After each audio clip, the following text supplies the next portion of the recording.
how do people go about getting your course? So Tell us about the course and then how to get it, because I think you perfectly set them up for that. Yeah. So the first response for sports trauma course, so we call it FRST or FIRST, is a course that I talked a little bit about where I did my fellowship training, and then when I got to my first job, kind of realizing that there were some knowledge gaps that athletes don't always present like the rest of the population, right? These are young kids, and so if you have a kid that goes into sudden cardiac arrest, that may not be the first thing you think about, or you have somebody that has commotio cordis and it looks like a seizure, so you don't start right in with your basic life support, right? CPR. Or if you have a kid that has heat stroke, it doesn't look like the heat strokes that you're on. Or if you have a kid with sickle cell disease or sickle cell trait, it doesn't look like sickle cell disease. EMS, everybody's run sickle cell disease patients. They don't look like athletes. But you can't have an athlete that goes into sickle cell crisis. So you've got to be able to recognize that.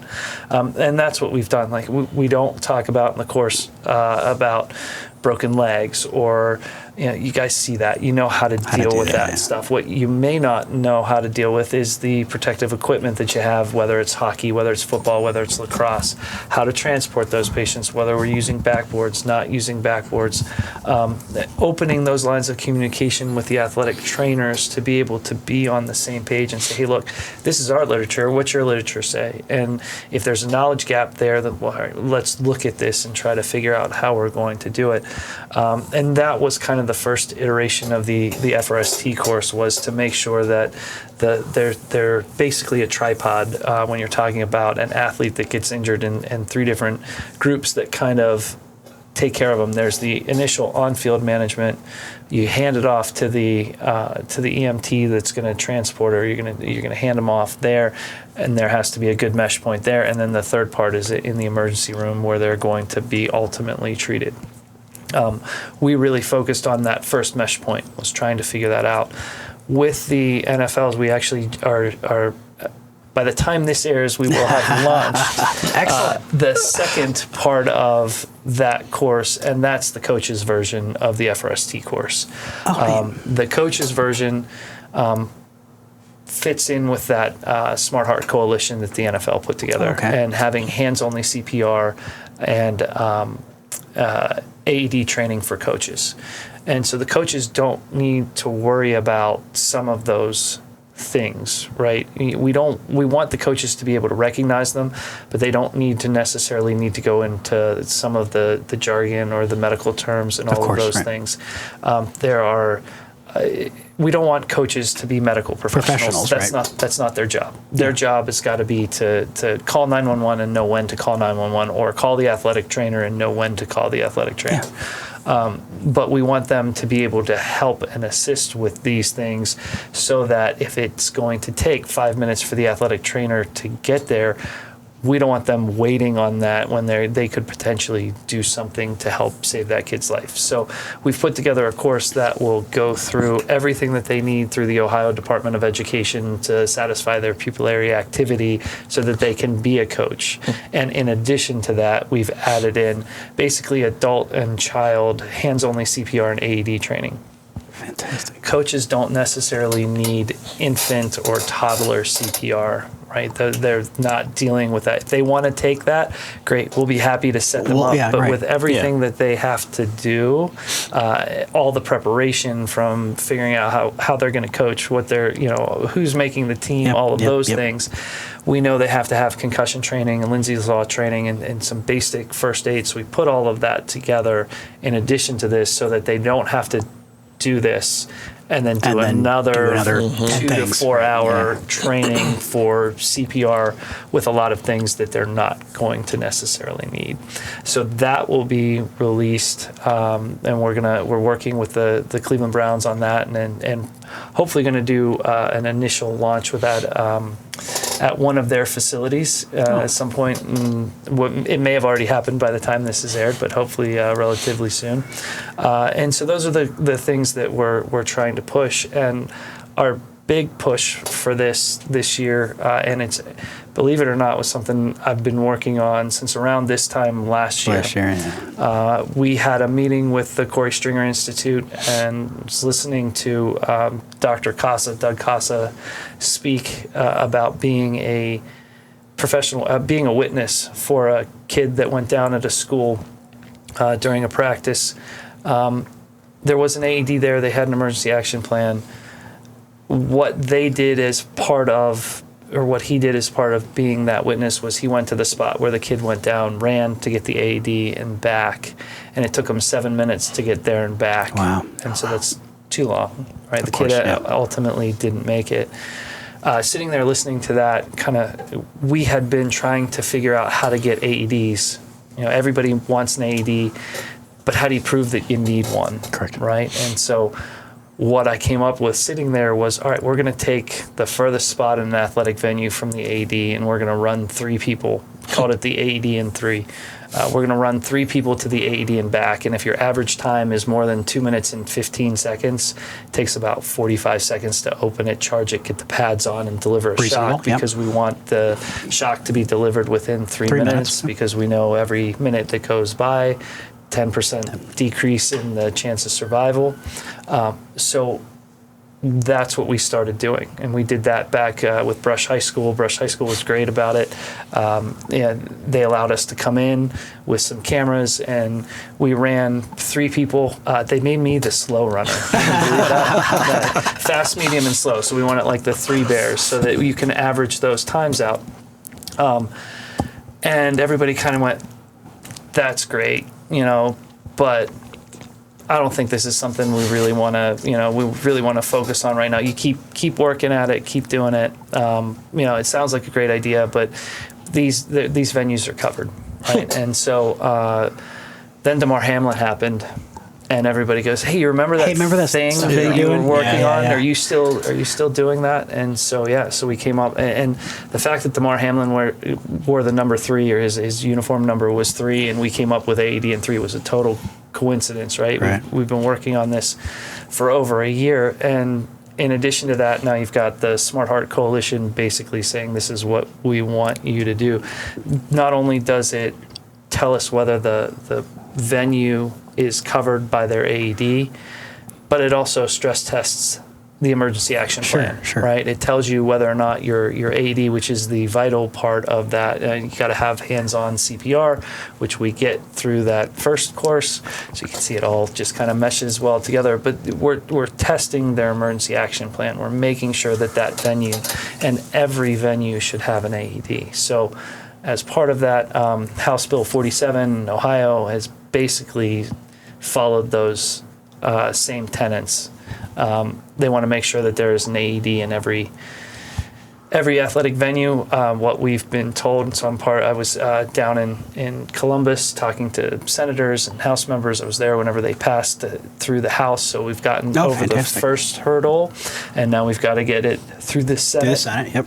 But what we've been told is that every school, 99% of the schools in the state of Ohio have a working AED, and that's what they keep telling us. But I can tell you, we've done this in about a half dozen high schools already, and we have requests for about a dozen AEDs because it's not within 3 minutes of that athletic venue. And so we're exposing, like you talked about, it's just something. It's not that it was overlooked. They had an emergency action plan. It's just it was never really tested. And so that's what we want to see happen with this. And so we're launching something with Denzel Ward's Make Them Know Your Name Foundation, colleague companies, the Drzezinski Sports Medicine Institute, and the Cleveland Browns, launching this AED in 3 challenge. So the AED in 3 challenge, we're going to have them, and I can tell you, I have videos of people running with cell phones. It's incredibly painful to watch somebody run, and watching myself run. Right, of course. To do it, it's hard to watch. So we don't want to put that on social media, but we do want, this is going to be a challenge. And so the challenge is going to be that the high school does it and then shoots a hype video saying that they've done the AEDN3 challenge and then challenges another school to do it. So we're hoping that That's it kind of cool. goes viral. Yeah, we're going to out do some beyond viral guerrilla marketing to get this out there. So it goes beyond Northeast Ohio. Well played, sir. Yeah, thank you. I mean, I'm totally biting off the the ice bucket challenge a couple of years ago. That's what we're hoping is What that you ought to people do though is create- AEDN3 challenge, but then at the end they have to do the water dunk tank challenge to see if they have one of those. Well, we may do that next year as our next, the water dunk challenge, ice is something, dunk, the ice bucket, the ice dunk challenge. But we want them to kind of push that out there. Denzel Ward did a great video with some of the local mascots to kind of put that out on social media, and then we'll kind of see where it goes. But that will be launched by the time this airs. That will be launched as well, and so it doesn't have to be in Ohio. If you're listening to this in California or Texas or Washington, and you want to do the AEDN3 challenge, you go to the Drzezinski Sports Medicine website, and there's going to be a link there to FRST, and then or just type in hashtag AEDN3 challenge, and it will take you to the website. If you're interested in helping purchase AEDs, there'll be a link to donate as well, and every dollar that gets raised through this is going to go to an AED to a school that needs it. And this way, kind of getting back to my original dilemma, which is how do I give away AEDs to schools that actually need them? Right. How do they prove that need? Well, we've proved that need. When they send it in, they're going to say how many AEDs they need. We're going to get those AEDs out to them. We're working with Stryker as well with this, with their AEDs to get those AEDs out to the schools. And then hopefully, because I'm sure there's some fire chiefs that listen to this as well, we've been in contact with the Ohio Fire Chiefs Association. We're hoping that they're going to get behind it, because really what we want is we don't want to just give AEDs to people and go, here you go. You really have to take that and get training. It's got to come with some training, but it also has to be put in the right spot. Yeah. So get the fire departments over there and put them in the right spot where you're going to cover, the entirety of that venue. Because you guys know, like if you're covering a game on a Friday night, where does the kid go down? It's not right in front of you. Never in front of you. It is as far away as possible. Yep. And so that's what's going to happen whenever somebody goes down. So we want to make sure that we're not just giving away the AEDs. We've proved the need. That's fantastic. Yep. But we want to make sure that we have the backup behind it. That's where the FRST course comes in for the coaches. That's where the FRST course comes in for the EMS personnel that are going to be on the sidelines. And so we want to try to cover all the bases here. And we realize this is going, hopefully we give out every AED that we need to give out and nobody needs anymore. We want to keep that training going, and that's where the FRST course comes in and continues on with it.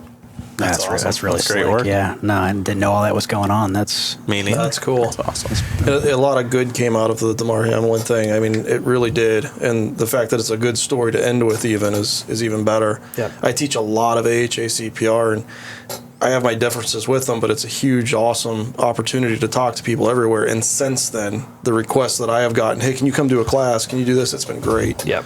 So It increases a lot. And I think the other thing too you mentioned is venue, right? So, let's talk about basketball. Pretty easy. Most AEDs are located in a gym. Wrestling usually occurs in the same gym. So now I've covered two sports. I can get that AEDN3 to kind of piggyback off of that and venue. And then you move to a football field.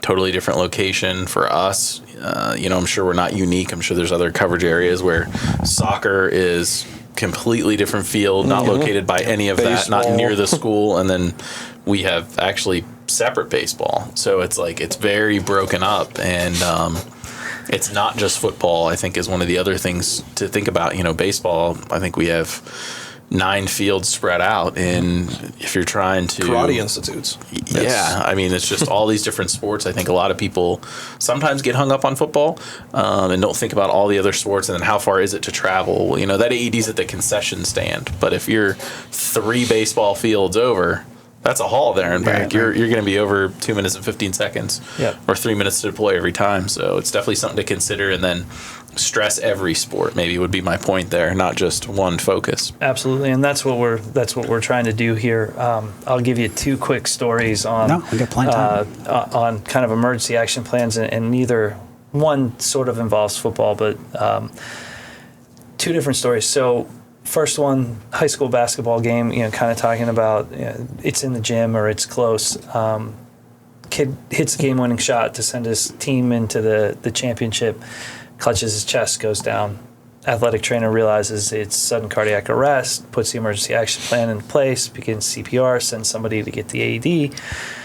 They know where the AED is. They go to get it. It's in the principal's office, and it's locked, and nobody has a key. They finally get the key. They get the key out. They get the AED, get it back to the kid, put him on it, and the batteries are dead. Kid ultimately doesn't survive. Second scenario, down in Alabama after a high school football practice. Track has the field now. Football left the portable goalpost on the field. So portable goalpost is big metal with an extended arm and wheels that you can kind of lever it up and walk it off the field. 3 kids walking it off the field aren't paying attention to where they're walking, hit the high tension lines above, drops all 3 of them. Oh, wow. One of the athletic training students, so a high school student that had been through and they had been part of the emergency action plan practice, puts the emergency action plan into place, sends somebody to get the AED, sends somebody to get the athletic trainer, had pads on all of them, had to shock one of them. All 3 of those kids walked out of the hospital the next day. So Wow. both schools had emergency action plans. One practiced it, one didn't, right? And you see the difference in outcome, right? And so it's not just football, it's every sport, and we want to make sure, and it's not just football, we want to make sure that, every high school student, and schools do for the most part do a pretty good job, but what about theater? What about band? They're out in a parking lot somewhere. Where's their closest AED? So we want schools looking 100 degrees marching around. In a wool suit. Oh, yeah. We want to make sure nothing can go wrong here, right? Right. And then what do you do with the teams that practice off campus? Are we protecting the venue or are we protecting the team? The people, yeah. And so that becomes the question: whose responsibility is it if you're at Parks and Rec and your soccer team's using the park field instead of a field on campus? So that's kind of what we're looking at, and we want to make sure that everybody's protected.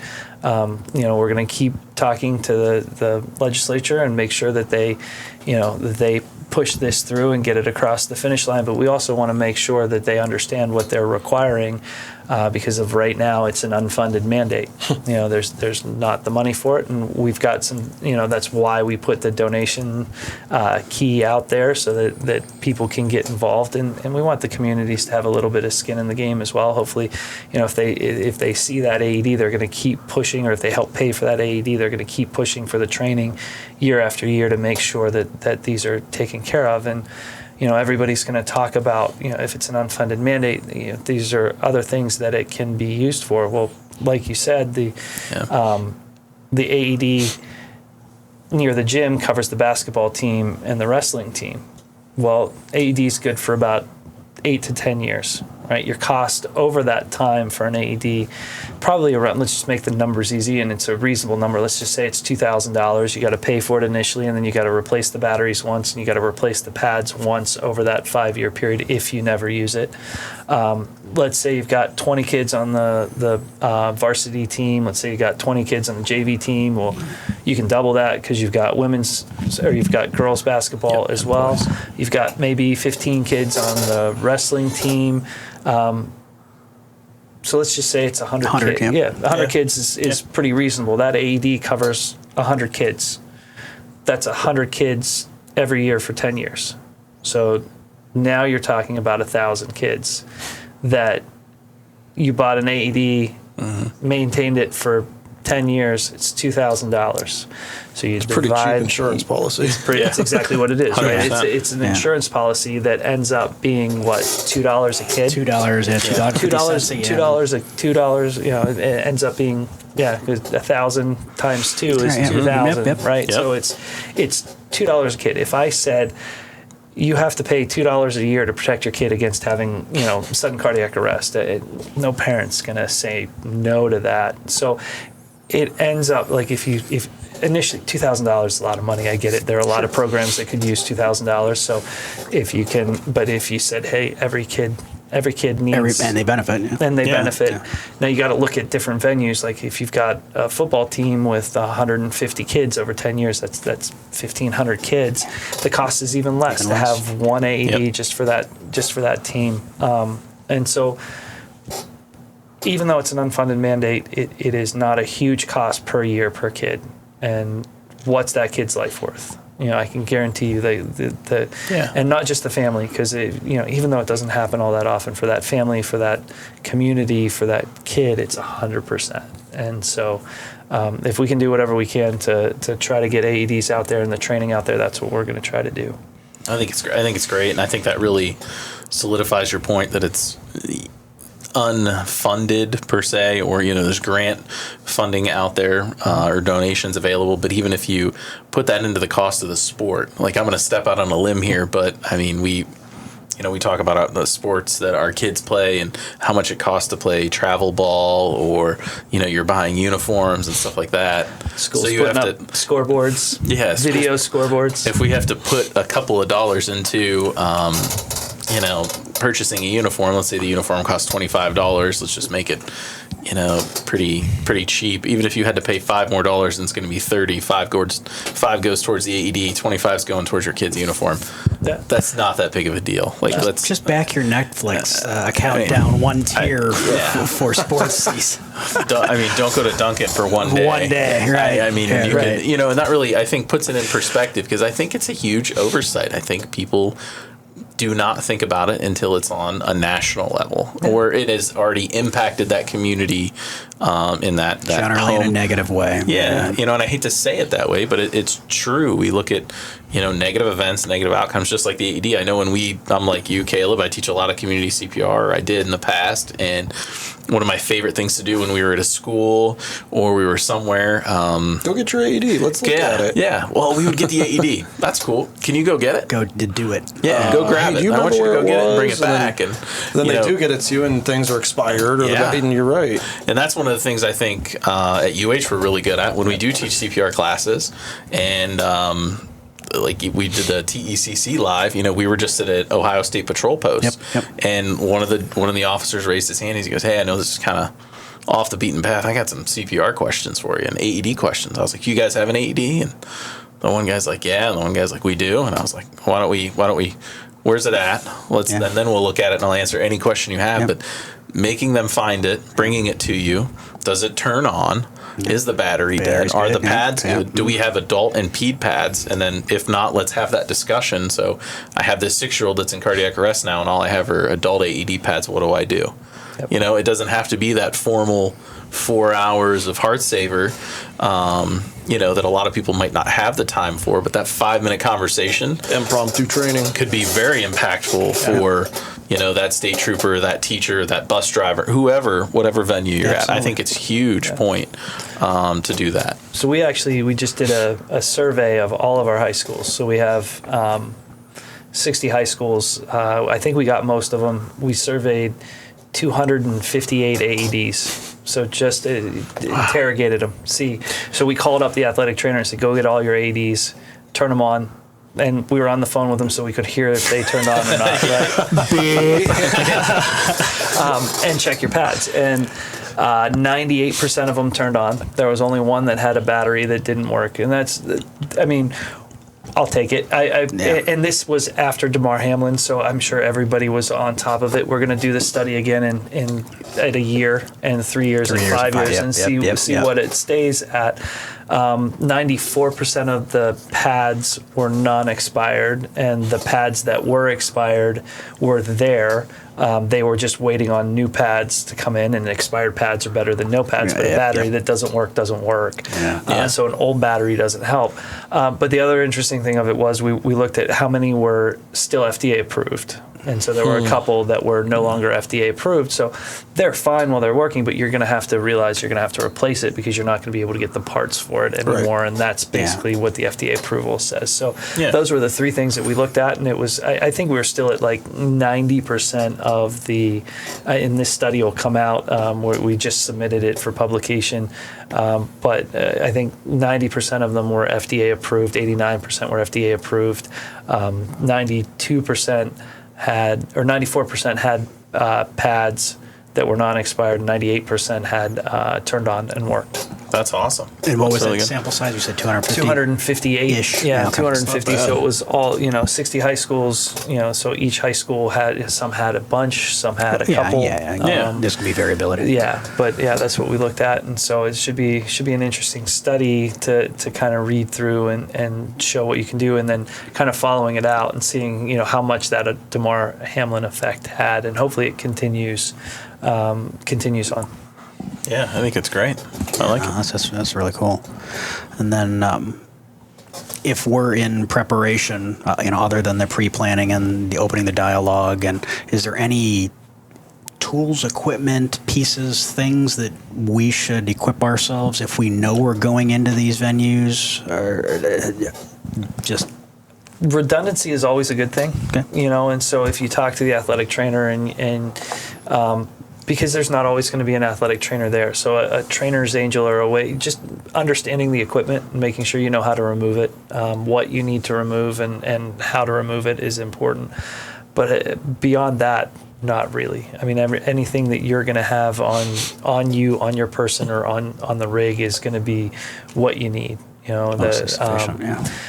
got, and it's difficult because equipment usually has about a 10-year warranty, and so teams will use them for 10 years. Whether that's they'll get a couple of new sets of helmets and pads or protective equipment, and they'll take however many they get and move the oldest stuff down to the JV, and then move that down to the ninth grade team, and so you can have 10 years worth of equipment on one team, and it's all a little bit different. You're not going to usually have perfect weather conditions. It's going to be cold, and so make sure the batteries in your screwdriver work, and make sure you have a handheld screwdriver in case that doesn't work, and then make sure you have something to cut through the plastic clips if that doesn't work, and you've got ones that have push pins in them, so you have some sort of small metal device that's going to get in there and be able to lever pop it out. Yeah. Well, it'll just pop right out. Understand taking the face mask off and how to do that, and these are all things that you can practice beforehand. Yeah, and I think important to mention though is if you don't know what you're doing, make sure you ask. Don't just try it. Right. I know what I'm doing. I'm a paramedic. No, let the sports people help you, because you could cause damage. Yeah, this is what we do. Well, we're the pros with the clinical care, but they're the pros with the equipment and you can't be a master that of all environment. trades. Yeah, absolutely not. Not everybody's me. And then a lot of times too, with just speaking from our organization, meeting with that athletic trainer, she ended up giving us like a sample of, hey, these are the two different variations of pads. These are two different variations of helmets. So that was something we were able to take back. And then everybody in the organization gets to touch them. This helmet comes off differently. This has a push pin. This one you might see a Phillips head on this version of helmet. It shows you all the different variations of product. And that's what we're really unfamiliar with. Of course. And they could turn around and buy new gear, before next season, and we have to do that again, and that's okay. But we have to, I think that line of connection is huge. And then just exposing our providers to it over and over again, along with everything in your FRST class, helps a lot. Building relationships and professional working atmospheres is critical, I think.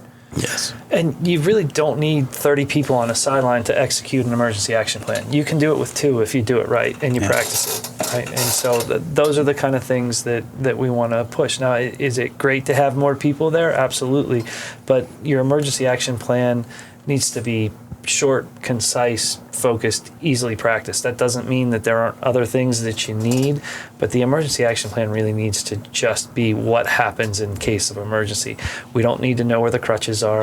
If you need crutches, it may be a bad injury, and I'm not saying that they don't need to go on transport, but and you should have a plan for that as well. But part of your collapsed athlete, you don't need to know where the splints are, the crutches are.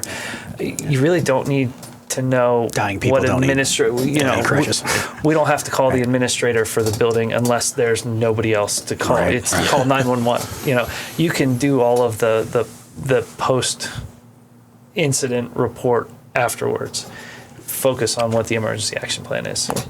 And I think kind of rounding this out, unless you guys have anything else, is where is sports medicine at with immobilization? I know that you talked about, you talked a little bit about this, and the easy answer there is make sure that that's part of your pre-plan, and who's doing what and what the expectations are. And I feel like that continuously comes up because in our world, we've transitioned to spinal motion restriction, collar only, keeping them, spine in line, but not necessarily using a backboard. So pros, cons, where's sports medicine at on that? It's all going to be, I think there's a couple of things, but it's all going to be what the local protocol is, what the local jurisdiction says this is what we're going to do. And some of it, I think, comes down to size of the athlete. There are some weight restrictions for some of these things, and you've got to get them onto the gurney. Sure. So, you're talking about some big kids. Kids are bigger, stronger, faster every year. And so how are you going to get that kid up off the turf and onto the gurney to be able to transport them? However you want to do that after that is going to be up to you, up to your protocols. And so spine boards make it really easy. It's a terrible splint, which is all a spine board is for the most part, right? It's a terrible splint, but it's a full body splint. Yeah. But it is a good reciting 25-year-old, quarter century old textbooks. Yeah. But it's a good people mover, to your point too. Especially, you think you're moving that athlete, like you said, conditions. Is it that Friday night football game where it is pouring down absolute rain, and now let's say it's not a turf field. Not everybody's football field is created equal, or baseball field. They're all different. And what's the safest way to move them? It's about the athlete. And I kind of wanted to set myself up for this immobilization pendulum. Once we got it to swing towards spinal motion restriction, I think the world took it as, at least our sphere, right? Took it never as use it again. Cannot use backboards ever. They're forbidden. And that was never the messaging, right? Is there's a time and a place, and that might be the time and the place. Of course, we can use it for like rapid extrication out of mattresses. Vacuum mat, What's old is new again, right? Like this, whenever they came out, then they went out of favor towards spine, on a backboard, and now it's kind of swinging back. So I wanted to make sure that the point was out there that they're specifically from our perspective, there's not a moratorium on using backboards, but we're just going to use those selectively in cases that really don't need to use it as a people mover, right? And I think and I can't remember who said it before, but to the point earlier, it doesn't matter how many people are in the stands. You've got two types of spectators there. There's going to be the people that really know the athlete and are focused on what's happening there, and everybody else is a cameraman. And so whether there's one person there, whether we're doing what we're doing on Sundays at the Cleveland Browns Stadium, and there's millions of people watching, or whether there's 3 people at practice that are watching, there's a camera there, and they're going to film you. Somebody is going to film you, and the last thing you don't want to be on those stretcher fail videos, right? We've all seen them where, you pick somebody up and they fall through the middle, or they fall on top of them, they're funny to watch because you can kind of tell that most of those people have a good outcome, but the last thing you would want would be for it to be a bad outcome because of something that you did incorrectly. So it's practicing that. Absolutely. It's knowing, all right, and I think that's why spine boards work so well is there's, if you have a big patient, you use the big spine board. You don't have to worry about how much do you think this guy weighs, or how much do you think this girl weighs? Can we get them up with vacuum mattresses work pretty well, but use a scoop. Is a scoop going to be able to hold this guy? So that would be my only caveat to it is whatever you're going to do, practice it. And if you can't do it the same way every time, you're probably using the wrong thing. That's a discussion that we've had about the Lucas device. I know the Rams had 2 players that were too big for the Lucas device. So on their emergency action plan, it's these 2 players can't have except dude A and dude B. And that's it. So those are the things you have to look at, and if you can't look at them, then you shouldn't be doing it. You're doing the wrong thing. You're doing the wrong thing. Yeah. Oh, that's absolutely awesome. Anything else on your mind?